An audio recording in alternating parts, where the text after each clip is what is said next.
Good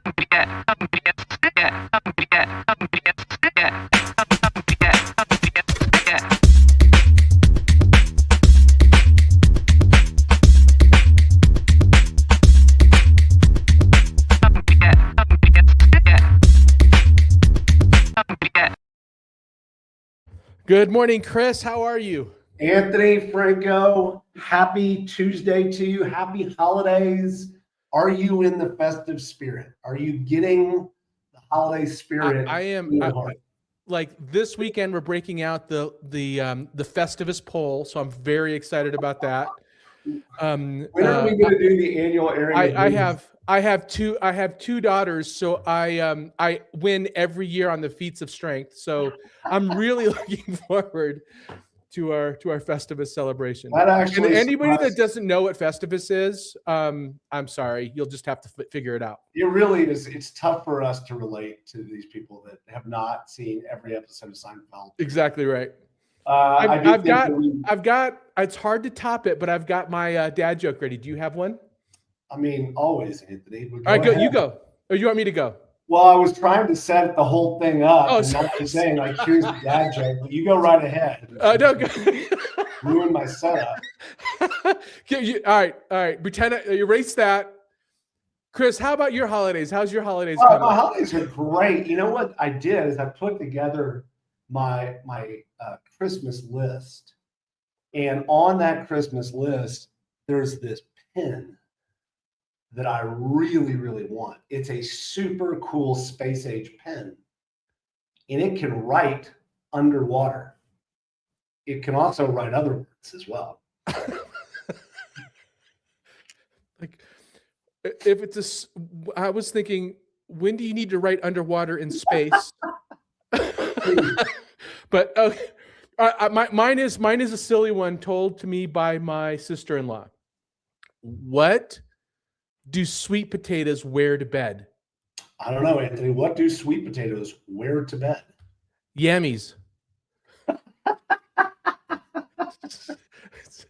That shouldn't be laughing. It's not good. It's not good, but it's good because it's not good.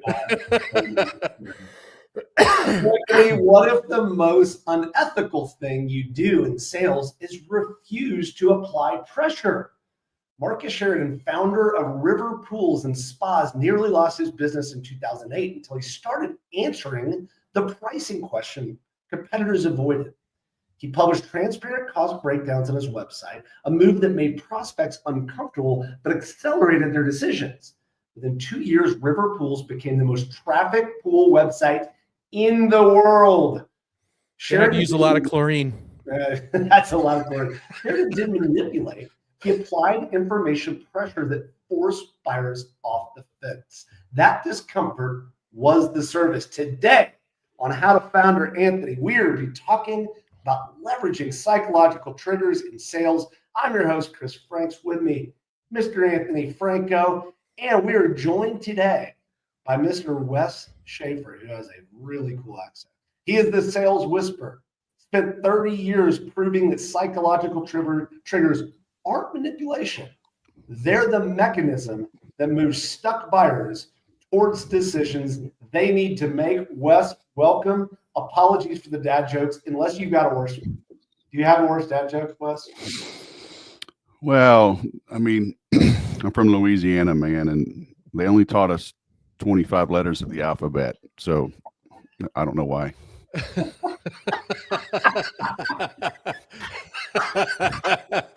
Well played, that's a good one. That's a good one. Played. That is pretty good. Also thrown in there. All right, so let's just start with a big question, Wes. Why do founders, why do they not think about psychological triggers and more, or why do they feel like applying pressure in the sales process is icky? I mean, I was going to say manipulative, but they just feel like, oh, I don't want to do that. I don't want to push. I don't want to make people make decisions, etc. What is that feeling that we get when we know we need to actually push people towards the sale? Well, we grow up thinking sales is icky. You know, it's built into our psychology, and we're one of the I don't know if we're one of the few nations, but I think it's a Western thing. You know, when you go to Asia, when you go to the Middle East, you haggle. You know, it's just expected. But we've been sold the lie that money is evil, right? Not the love of money. So we grow up our entire lives, literally, you know, not discussing sex, religion, politics, business, and mixed company. And it's like, that's all I want to talk about. I was gonna say, make a list of those, Anthony. Things sexual, okay, got it. Okay, cool. Yeah, I mean, and look, I love college football. I played college football, but you like the whole world right now is just got their panties in a wad about the CFP playoffs. So it's all bread and circus, you know. So if you've studied, you know, the old Roman times, and you know, literally he'd bring them in, feed the Christians to the lions, and throw bread out into the crowd. And as long as they were entertained and fed, they could be controlled. And so it's just more, we're just being controlled. You know, psychological triggers are everywhere. People just don't realize it. Like fish don't realize they're wet, right? It's just their environment. We're manipulated left and right, but we don't know it. So we think it's all ick, but it's like, dude, it's being done to you all the time. It's so- funny, Wes, is I when I was just out of college, I got really fortunate. I got to go to Morocco, and we went into I think it was Tangiers or Casablanca. Chris, just from wait, Am I back? I see, Chris. I froze too. We all froze for a second. Well, maybe it was just you. Actually, I've just been doing the pop and lock. But I went to Tangiers in Morocco, and they are Tangier in Morocco, and they said it's the national sport is haggling. It's because you get off and it's just constant haggling. Anthony, when I say the word salesperson to you, what pops into your mind? What is the connotation that pops into your mind? I mean, I think it's the same for everybody. I'm buying a used car. Yeah, I think Wes, like that is probably the biggest issue I think that we have with sales collectively is that mental image of the salesperson. It pops up that we're thinking about somebody in a plaid suit that's trying to sell us a car we don't want. Is that a fair connotation?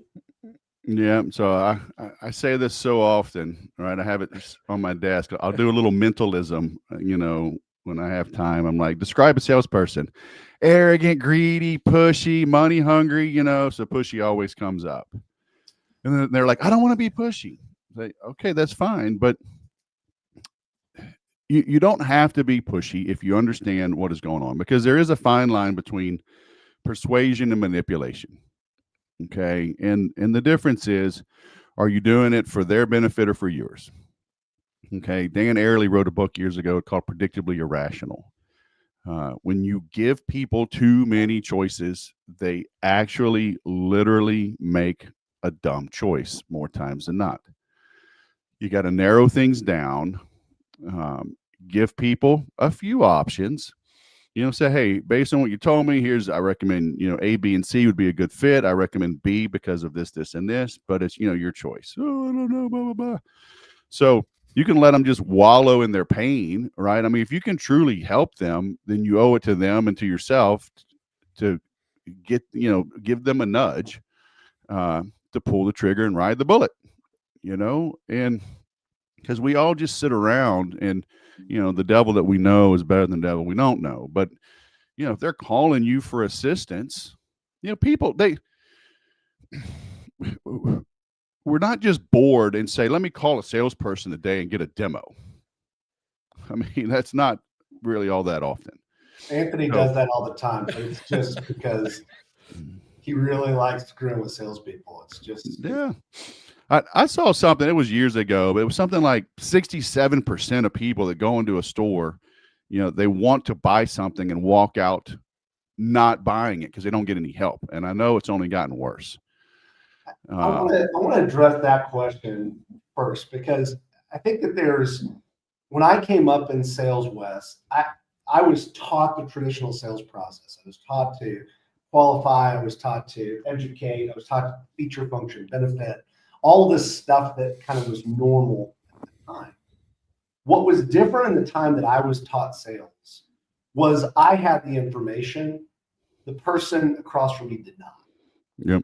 We now live in a world where I think I read that the average person before they buy a car is going to do 8 to 10 hours of research before they go in to talk to a sales professional. Yeah. They already know what they want. They've already looked at it. They've already done this stuff. And so I think that there's this interesting shift where it's not anymore about controlled information and about what information I feed to this person when.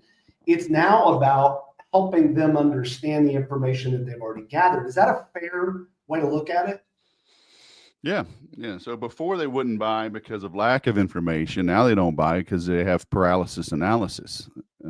So they, Zig Ziglar always said this, that, the selling is a transference of a feeling, and that feeling is confidence. So when they come to you and they think they're an expert, and, they may know about this one model of this one car than I do if I'm the salesperson, right? Because I've got to know all of them. And they just spent, 2 months researching, and they want this certain one with this certain color and this certain, configuration. They want it for this certain price. So you've got to figure out as a salesperson, do you want to do the dance or do you want to do the deal? And so I sold retail. I sold mobile homes for a couple of years. I mean, people would come in, and we had gross margins that we had to hit, or we took a huge hit in commissions. But if somebody came in ready to go, and they threw out a low number, and I knew they weren't playing, and I knew they could and would buy, I would just tell them straight up, will you pay that price if I print the paperwork right now? Yes, deal. Shake on it. I go print it. Okay, so I do the deal in an hour and I'm done. I make less money, but as far as my time per hour, it was about the same. Because, usually you got to go walk around, you got to hem and haw, it takes a couple of weeks. So you got to figure out, when to do that deal. So you got to understand people. Can you read the room? Our job in sales is to adjust how we sell to match how the prospect buys. Most salespeople want to shove them into, oh, no, you're going to sit your ass down. You're going to watch all 87 slides on this deck, and like, yeah, good luck with that, man. And I met a guy, he's now a good friend. This was, golly, probably 12 years ago or more. I wanted a truck, and I called the Ford dealership 10 minutes away. I saw a used truck they had, and they had a new one. And I go in, and there was a new sales guy, and I said, look, man, I'll take either one of these trucks. Which one can you make the best deal on? I want the best deal. New or used, I don't give a crap. Make it sweet. I'll sign the paperwork right now. These people start playing games, and I had called the BMW ship. It's across the freeway, so a little harder to get to, but 15 minutes away instead of 10. I'm lazy. I don't like driving. And they had a nice BMW.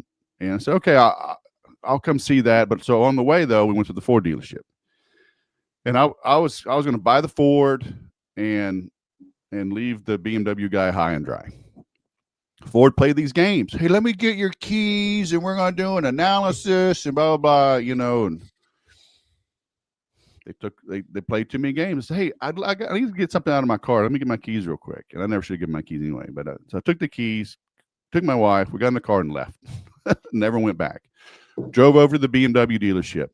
David has this nice 5 Series backed in right in the front.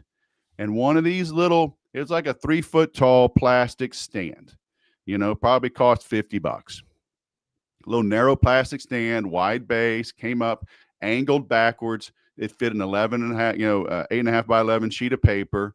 And he just printed my name, welcome Wes Schaeffer, and slid it in. And I go, oh my gosh, this is awesome. Drove the car around the block. We haggled all up. He says, I can take $500 off. It was a used car. It was a good price. I didn't allow it. I said, you know what? You treated me right. I'm not going to fight. I'll take the $500. We signed right then and there. We bought like 3 cars from him and referred multiple people to him over the years, to a used car salesman. I think that you hit on a treated me couple right. Really, really interesting points there. And the first one, Anthony, is the tyranny of choice. And it's a terrific book, by the way, Predictably Irrational. But this idea that if we have too many choices, and we end up freezing because we can't make a basic decision. Yeah. And so, Anthony, in your experience, like you were selling throughout this time as the internet was becoming, and there's more information available, et cetera. Have on either side of a sales transaction, when was the last time you bought a car, Anthony? Did you walk in? Did you know what you wanted to buy, or were you allowed yourself to be guided through this? And then talk to me about how you think about research just as a buyer. There's so many things going through my head that I agree with what Wes was saying. Back up one quick second. This notion that you're not selling, you're helping, it is something that is way easier said than done. To get in the mindset that you're truly there as a salesperson, and if you're a founder, you're a salesperson. Sorry to tell you, but you are. The idea that you're there not to sell them something, but to help them with their problem. And you may or may not be the solution. Your company may or may not be the solution. I think that's the right mindset to go through. But I've heard that said, I don't know how many times. It's almost a trope. It's almost like you roll your eyes when you hear it. But it's said because nobody does that. Nobody can lock into that mindset. But to answer your question a little bit deeper, actually, I have a question, because as I watch my buying behaviors, I almost never interact with the salesperson anymore. I'm wondering, Wes, genuinely wondering, where does the craft of sales go in a landscape that one often doesn't want to deal with a real person. A lot of customers don't want to deal with a real person, and two, where they have all the information in front of them. Why do I need to talk to somebody? I'll give you a great example. Whenever I'm looking for like a piece of software that can do something, something on websites, I'm browsing some kind of functionality, CRM, whatever, right? And it says the prices and a free trial. And then I hit the website that looks like it's really going to do the job for me. And there's no pricing there. It's click here to talk to a salesperson. I don't even give them give it a second thought. I'm like, oh, I'm out. Nope. Yep. So I would love your insight on how do we apply this craft of salesmanship and also one little added point to that, a lot of founders don't want to do sales and they just want to do mass marketing because they think that's easier. I'd love your insight on all of that. Yeah. And those guys are screwing up. If I don't see pricing, the first thing I do, I go to Reddit. And you want to be cooked, do some bullshit like that and have guys start talking about you on Reddit. Everything's available. You think you're being cute by hiding the price. It'll be found out, and now you start finding out things they don't want you to know because guys are honest over there, But I'm dealing with this right now. And I've been saying, and I think I coined the term, maybe I should trademark it. I don't know. But I keep saying that humanity is the next killer app. I wrote about this the other day. Hi, thank you for calling Acme Inc. Your call is very important to us. Please remain on the line while our menu has changed. Your menu has changed nonstop for 23 years. Kiss my lily white ass. Why can't a human being answer the phone? Oh, doesn't scale. Oh, profitability. Okay. So make me waste my time, to make it easier for you. I'm talking about CRMs. I've sold CRMs since 2007.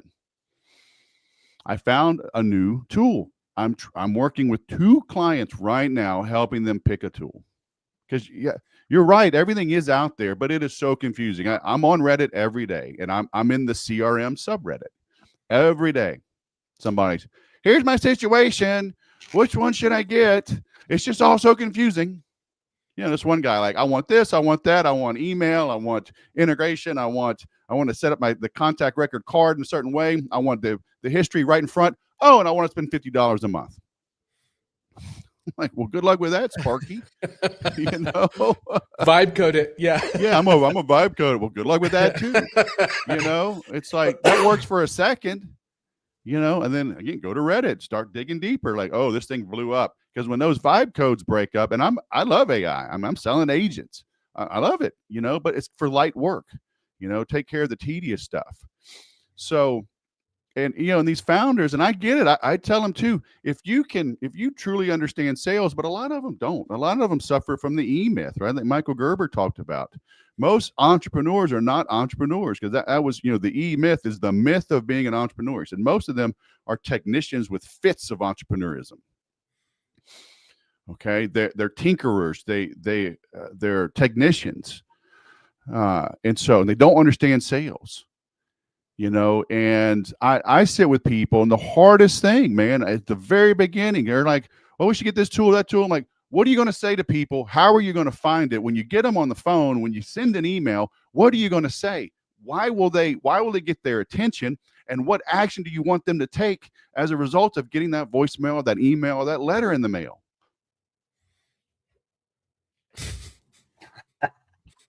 Can I get back to you? You know, it's hard. I want to get specific for a second, because I think it's interesting. And I think that the first part of this conversation is about mindset, and it really is about this idea that what is the job to be done. And if I can summarize what we've said to this point is that there is information available for all things. And really one of the job, particularly founder-led sales, Anthony, is to help people not only, it's not about delivering information, it's about making sense of that information. And I think, Wes, what you're saying is that the job to be done of a modern salesperson is to help people make a decision. And a decision really is that key point there. We need to help people make decisions, whether that be yes or no, et cetera, based on the needs of that individual. And so I want to talk about how we do that. And so, Wes, as I'm thinking about my sales approach as a founder, I know that I need to help people make a decision. I probably need to start helping them think through the problem that they're trying to solve. If you were sitting across the table from me and I'm saying, hey, Wes, how do I start to help people think through making a decision? What are the steps that you'd recommend that I would go through? Well, you know, I say we have to match how we sell to match how we have to adjust how we sell to match how the prospect buys. So we've got to understand people. You know, are you coming to me with a spreadsheet? You know, my wife's very analytical, and she, God bless her, won't make a spreadsheet, but she's got a little notebook, and it's written in ink, and she'll flip through the pages. So I'm like, okay, you know, I got an analytical buyer here. You know, I'm walking in like, what kind of coffee y'all got here? You know, that's a nice looking car. You know, I changed my mind. I want that one. You got 7 kids. You can't get a Ferrari. Damn it. Okay, I'll take the minivan. You know, I mean, so you got to match. You got to read people. And most people don't. Even before this younger generation, most salespeople, you know, 50% are below average. That's just math, you know, and now even more are under average because we have no human interaction skills. So I have to, well, you know, we spoke a little bit before the recording, you know, with jujitsu. You've got to train enough that you're not surprised by what gets thrown your way, you know, and it's hard. It's hard to survive long enough to get good enough to handle whatever they throw at you. So then you need some kind of script. Okay. Most people hate scripts. I hated scripts as a salesperson, but I didn't, what I realized was that I hated bad scripts. Okay. And again, fish don't know that they're wet. I tell everybody, we're all living in the matrix. We're all living on stage, you know? All right. Hey, Chris, how are you? Chris says. Freaking awesome, man. I'm good. How are you? I'm good. Thanks for asking. You ready for Christmas? How was your weekend? Did you see the game? I've gotten 3 of those calls this week. Yeah. So we all live in a script. We just live in bad scripts. Okay. So like in retail, like I said, I worked retail. Most people will go, "Hi, how are you? What kind of car can I help you get in today?" Like, really? That's your best question? So instead, if I'm selling furniture and you come walking in, I don't make a beeline for you. They call it right angle selling. It's literally, if you watch like Hitch, with Will Smith and pickup artists, I mean, you can't stare somebody down and walk across a crowded room eyeballing them with your hand stuck out. You kind of make it act like an accent, like you're bumping into each other. Oh, hey, how are you? And instead of, what are you in here for today? You ask, what brings you in today?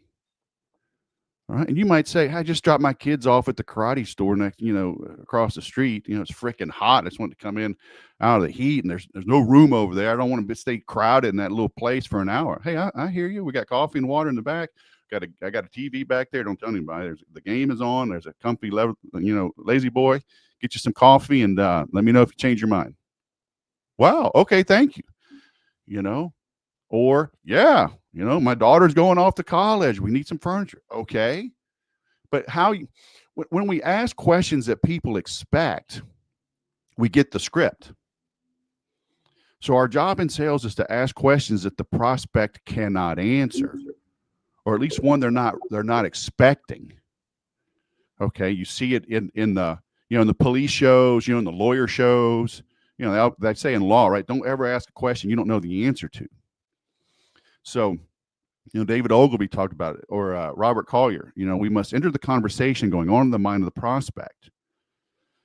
So I know what conversation you're having in your mind. You've rehearsed it. My wife and I will have our, we'll script this thing out. I'll give the signal, whatever, blah, blah, time to get out. Yes, this is a good price. Take that deal, whatever. So I gotta get in between. That's why they take suspects and they split them into different rooms, right? You got to interject. You gotta, and it's not manipulation, because I'm just trying to get to the truth, because they're walking in shielded because they've been lied to and manipulated by all these pushy salesmen for the last 50 years. So they're just beat up. We're all beat up. And so when you meet an authentic individual that truly does want to help, you can kind of, let your guard down finally and say, well, here's what's going on. Okay, great. But it's hard. It takes time. And it's just this vicious cycle, right? Most sales managers didn't have really good sales training. They got promoted because they were the best salesperson.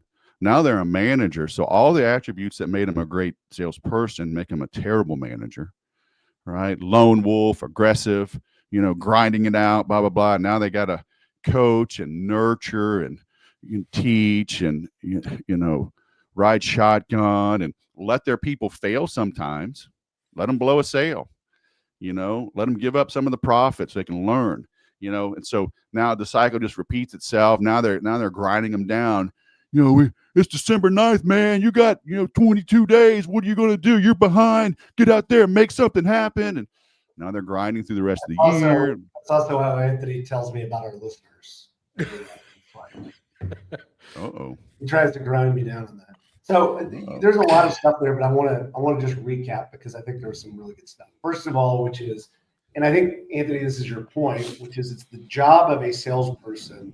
You can't, in a automated or marketing process, you can't analyze the needs of the buyer, whether they're an analytical buyer, emotional buyer. So your job then as a sales professional, particularly as a founder, is then to get to how the person, we'll call it the prospect, wants to think about solving this problem. And sometimes it's analytical, sometimes it's feeling, etc. And the way you do that is what Wes was saying, is you have to ask the right questions. Hits on a terrific point, Wes. Thinking Fast and Slow, I still think, is the best and most important business book ever written, even though it's not a business book, which is that fast mind is the script that you were saying, right?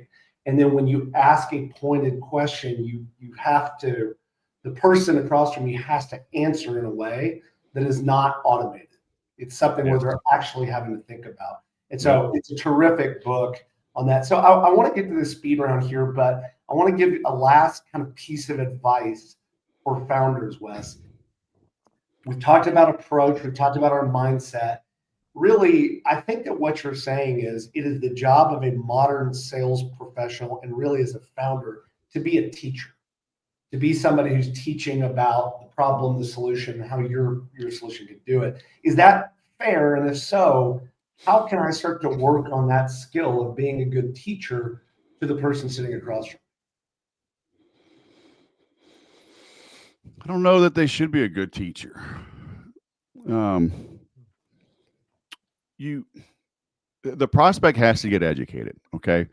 But it doesn't mean they have to get educated by you one-on-one. So if you're entering the conversation going on in the mind of the prospect, you can create those assets ahead of time. They can be a blog post, they can be a YouTube video, they can be a white paper, whatever. So you have that content. So in that regard, you're a good teacher, but you're creating those assets ahead of time. And ideally in your marketing and word of mouth or whatever, you're sharing those resources, the prospects are consuming them, and they come to you ready to buy. That's an ideal world.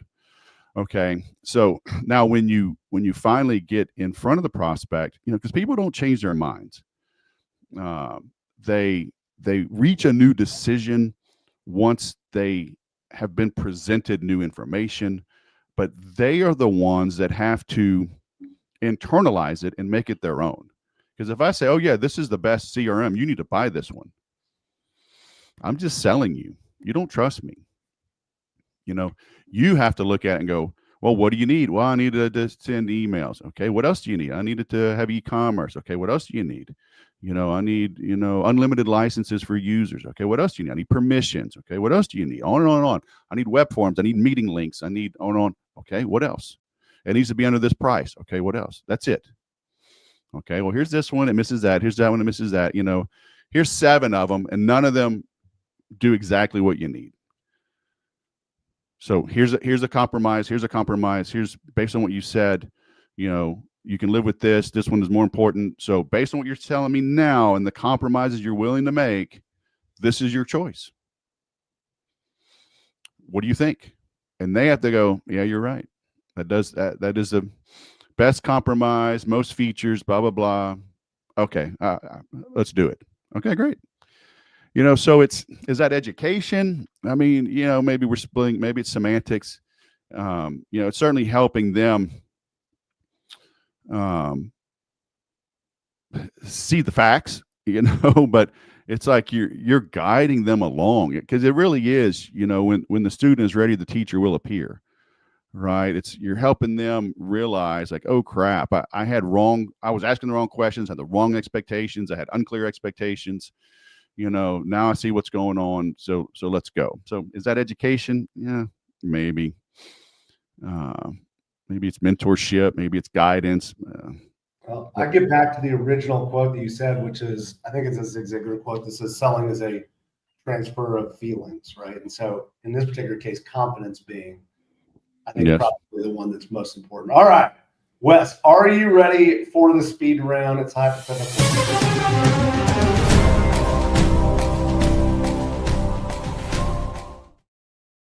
Because I just immediately hit the button. And I didn't say yes. Yeah, I was going to say this. Well, that was the assumptive close, Wes. I'm entering the speed round against my will. I'm under duress. That's fair. I'm blinking. I'm blinking torture right now in Morse code. All right. So answer the first thing pops in your head. Prospects say yes, but you sense regret coming. Should you lock in the signature or pause? You ever listen to the Jerky Boys? From the 90s? Yeah. I slammed their head in the car. Said, "You going to buy this thing or not?" I'm going to say probably pause. Your solution is better, but they're choosing wrong. Do you question their judgment, or do you let them make the wrong decision? You can't force anybody to do anything. You can't force them. Just like Anthony and I, I've tried to force him lots of different. Buyers trust you more than their judgment. Use that power to sell something more, or allow them to make the right decision. Yeah, you gotta let them make the right decision. Their objection is completely irrational. Should you be logical or emotional? Redirect.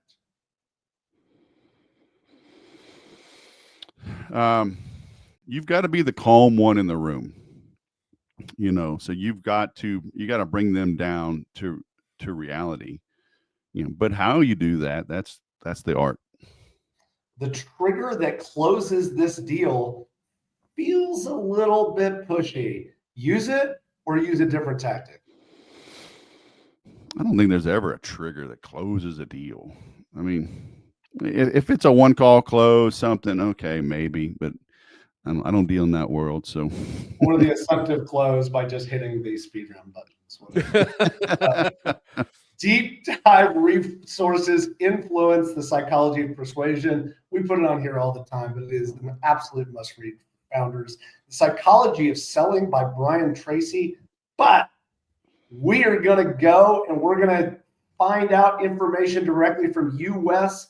Where do we find out information? Where can we go to learn some of your wisdom when it comes to this work?